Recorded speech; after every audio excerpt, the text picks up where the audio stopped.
Bonjour, aujourd'hui une vidéo sur le thème de la maladie d'Alzheimer, une maladie qui est très présente dans notre société et pour laquelle il n'y a pas vraiment de traitement efficace. Les médicaments pour traiter cette maladie ralentissent au mieux sa progression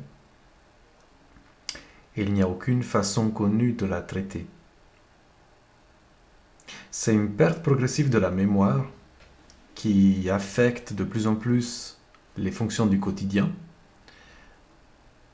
C'est une de ces maladies où on dit que la personne perd sa tête en fait.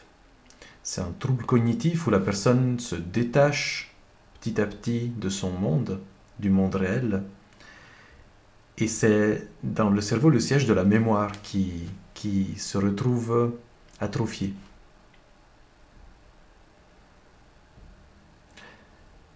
C'est comme si cette maladie mettait la personne dans une bulle. Comme si la personne s'enfermait dans son monde, dans un monde différent.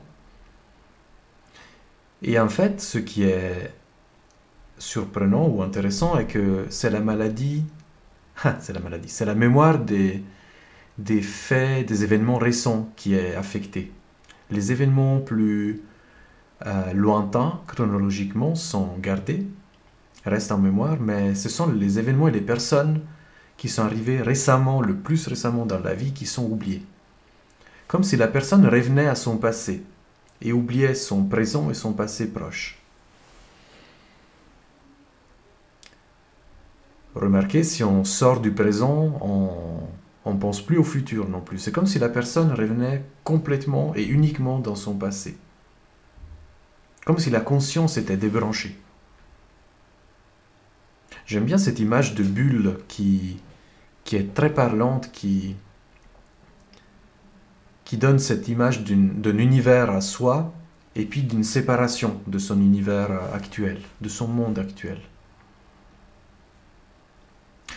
C'est justement le thème de la séparation qui se joue dans cette maladie. Posons-nous, comme d'habitude, la question, que vient faire la maladie? La maladie sort du présent et garde la personne dans le passé. Comme si le présent était trop difficile à vivre. Quel est le sens de ne pas vivre dans le présent? C'est quand il est inacceptable. Le présent ou le futur proche, le futur qui est imaginé ou le futur qui est craint, puisque le futur on ne le connaît pas évidemment, mais on l'imagine chaque jour. Donc quel est l'avantage pour le corps de sortir d'une façon si tragique de son présent, de son futur? Imaginons que, en fait non, dans le décodage des maladies, quand il y a des problèmes de mémoire, on va voir s'il y a eu une séparation récemment. Séparation d'une personne notamment. Puisque si on oublie certains faits, ça protège des émotions, de certaines émotions qui sont très fortes, qui sont liées à la séparation de quelqu'un. C'est comme si un fusible disjonctait. Et on peut imaginer, on peut trouver du sens au fait que si la personne a vécu beaucoup de séparations dans sa vie, si c'est un thème qui est très présent pour elle, un thème qui est très sensible, imaginez que vous avez vécu une séparation très très forte, très très douloureuse il y a longtemps. Chaque fois que ce thème revient, s'il n'est pas travaillé, s'il n'est pas apaisé, il réveille ces sentiments extrêmement douloureux. Et quand beaucoup de séparations interviennent, on peut imaginer que le cerveau dit, mais maintenant, inconsciemment évidemment, se règle sur, maintenant, je ne veux plus vivre ça, je reste dans mon passé. Le présent, le futur, j'en veux plus. C'est trop douloureux. Donc là, on trouve déjà un sens à la maladie. Ce sont des pistes, bien sûr, comme d'habitude, ne prenez pas ça comme une loi, mais ce sont des pistes qui sont très parlantes, je trouve. En fait, on se dit que pour se protéger de cette maladie, il faut garder sa mémoire entraînée, il faut garder sa capacité d'apprentissage entraînée, Mais en fait, c'est exactement ce que cette maladie vient détruire. La mémoire proche et la capacité d'apprentissage. Comme si ça sortait de la vie, en fait. De la vie qui se passe maintenant et pas dans le passé. Et ni dans le futur d'ailleurs, mais la vie c'est maintenant, dans le présent. Cette maladie sort de la vie. Pour protéger, probablement, d'une séparation, de séparation douloureuse.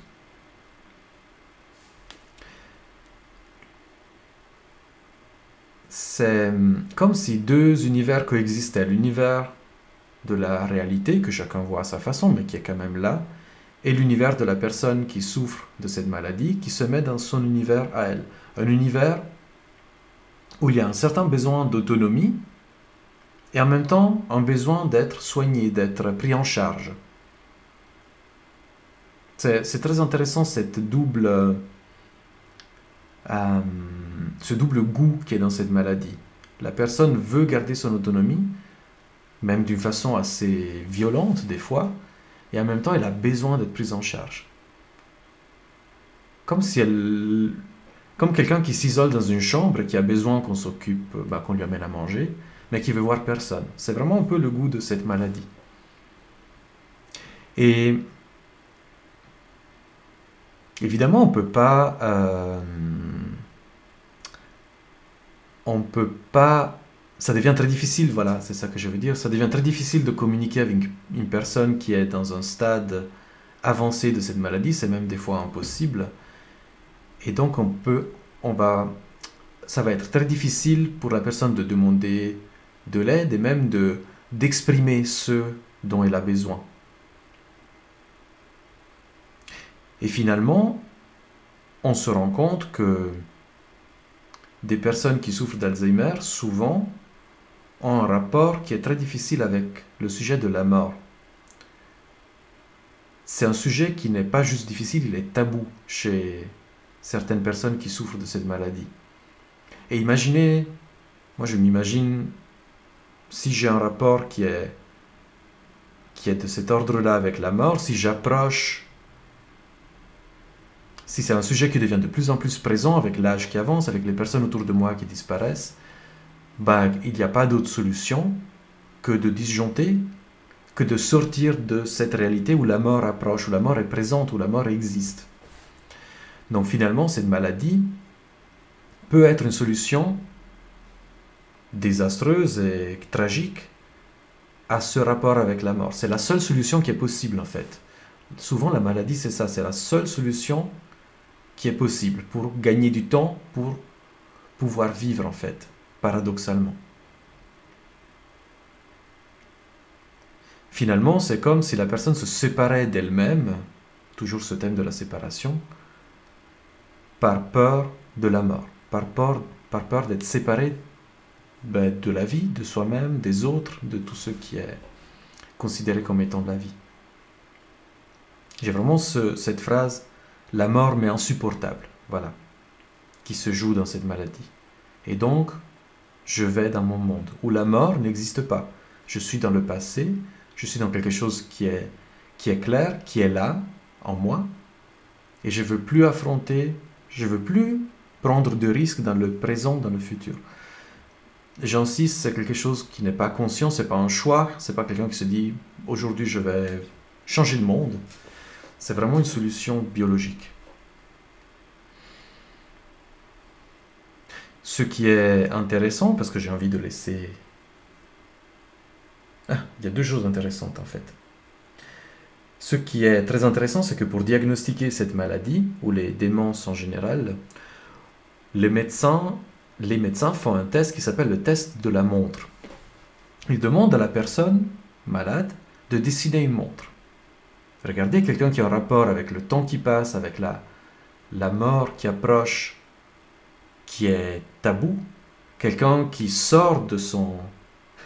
oui, le geste il est très fort. Quelqu'un qui sort de son temps, de son flux de temps, on lui demande de dessiner une montre. C'est un test qui du coup est très bien choisi. Et ce sont des personnes, si la maladie est là, qui vont dessiner des montres comme ça, avec les chiffres tout agglutinés, ou que dans un coin du cadran. Comme si le temps n'existait plus, ne pouvait plus exister. C'est Du coup, le test diagnostique pour ça vient toucher précisément ce qui se joue dans la maladie. C'est très intéressant, comme quoi le hasard n'existe pas. Et une note positive, une note que j'espère peut être utile à ceux qui vivent avec une personne malade d'Alzheimer, c'est que souvent il y a encore une part, on a dit la personne s'isole dans son monde, mais cette part qui est encore là, elle peut parfois être contactée, et c'est possible de poser la question, est-ce que tu as envie de me parler de ton rapport avec le thème de la séparation? Est-ce que tu as envie de me parler de ton rapport avec la mort? Et des fois, d'ouvrir ça, d'amener ça d'une façon qui dit « mais je suis là pour écouter ce qui est là chez toi », peut toucher cette part qui a besoin d'être touchée en fait, qui se sent seule, qui se sent dans un lieu où il y a une grande peur finalement. Et la peur, quand elle peut être partagée, souvent elle s'allège.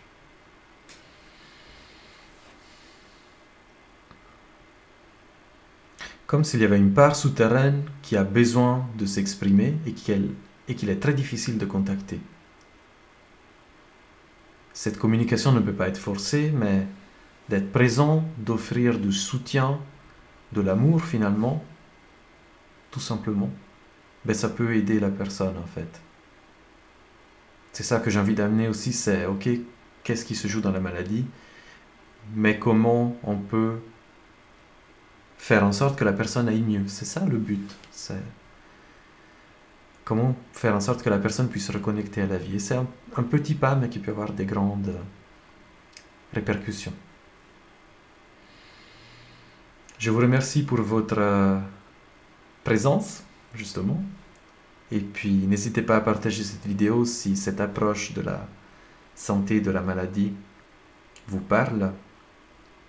Et puis, je vais proposer dès aujourd'hui du contenu premium sur une plateforme qui s'appelle Wakun, où je propose des abonnements pour la prévention des maladies et le décodage de certaines maladies très présentes, très courantes, et qu'il est possible d'aborder autrement.